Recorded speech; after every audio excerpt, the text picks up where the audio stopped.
Okay, so I'm going to start FlowCode, and you'll find that under the apps in EG4.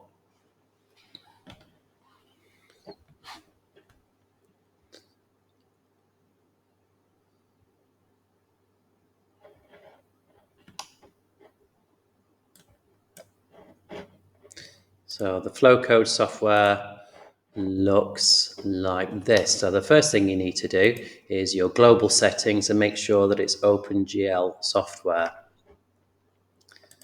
And to start a new project, you go to New Project, choose your target. You'll see I've got some recent ones here, but I'm going to start from scratch because you might see something different. Click on Arduino, click on Arduino again, and then it is the Arduino Uno PDIP.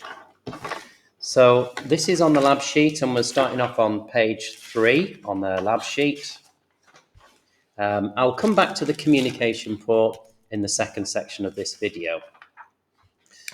So once you've opened a new Arduino project, it refreshes the components, and you'll see that the screen is in 3 columns. Your main column in the center is where your program goes at the beginning and at the end. On the right-hand side, you have your dashboard panel where you can put the hardware, potentiometers, and on the left is you have different components that you can use in your program. So the components are the 4 crosses here, and we'll also be using the system components.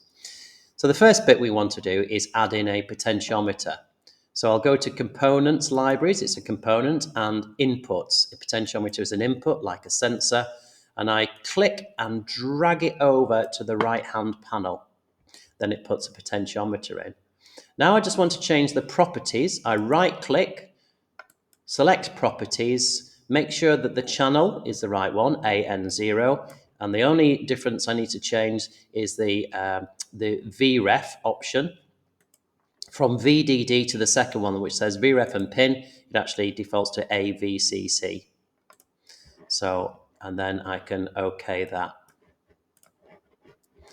I'll just close that to get that out of the way. Now to put that into the program, if you go to the components, you'll notice that the potentiometer is now here. So this represents the dashboard.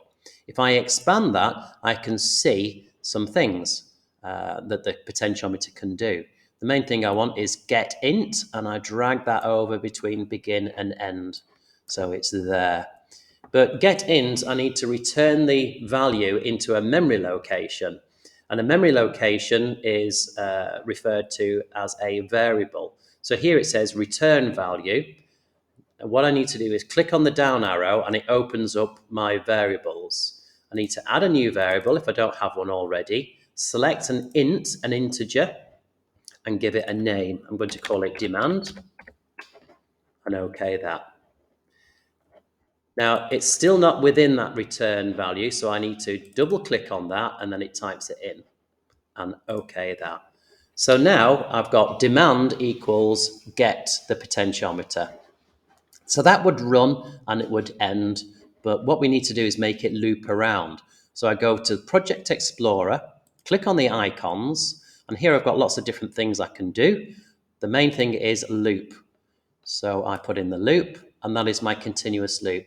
Now I need to click and drag the read potentiometer so it's within this loop, like so. Okay, so now what I can do is run this under debug.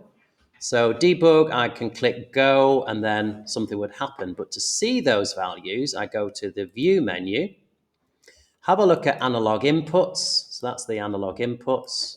And then I can then go back to the debug menu, click on go, and you'll be able to see the AN0 value. So as I move that potentiometer, you can see the analog, and there's a blue bit which goes larger and smaller, representing the analog values. As I spin that around, so it's actually reading the potentiometer, and it's returning a number into demand value.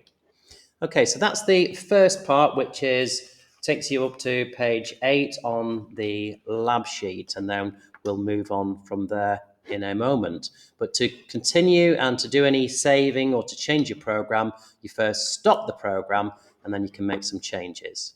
And we'll do more in a moment.